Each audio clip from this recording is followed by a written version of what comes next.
Hugo is our 19-year-old greater one-horned rhino, and he was starting to have problems with his vision. So the lenses in both his eyes were starting to become milky, and he didn't see that much anymore. So he was starting to walk into logs in his enclosure and other structures. At Whipsnade Zoo, we have never done cataract operation in this species before.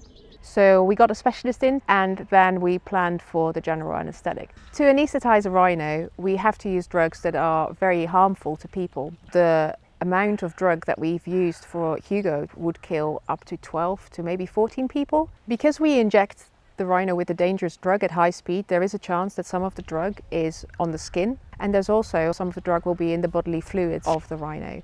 So we have to be very careful throughout the procedure. When handling him, everyone has to wear gloves, and we keep our eye on everyone to make sure they don't touch their faces. Hugo fell asleep on his right hand side, and that was actually the side that we needed to approach because that was the eye that we wanted to treat.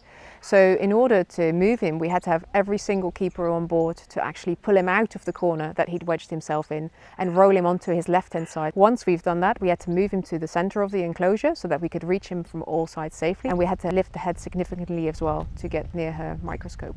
To make sure that the eye would stay in place, the eye expert first put several sutures around the tissues of the eye to anchor them at various points, and that way the eye couldn't move while she made the incision. And I had to make sure that the rhino was asleep enough all the time so that he didn't blink, because if he would blink, he would break the sutures. Then when he was in position, the eye specialist, through her microscope, she then made a tiny little slit in his eye, and she pulverized the lens that had gone all milky, and then take the little lens capsule out. These procedures are always a huge team effort. I keep my eye on certain aspects of the anaesthetic. They monitor the heart rate, the respiratory rate, and especially the body temperature, which is really important during anaesthetic. We don't want him to overheat, and we also don't want to get him too cold. There was all the keepers. Some had to hold the ear to make sure that the drip that we were giving to keep him asleep was straight all the time.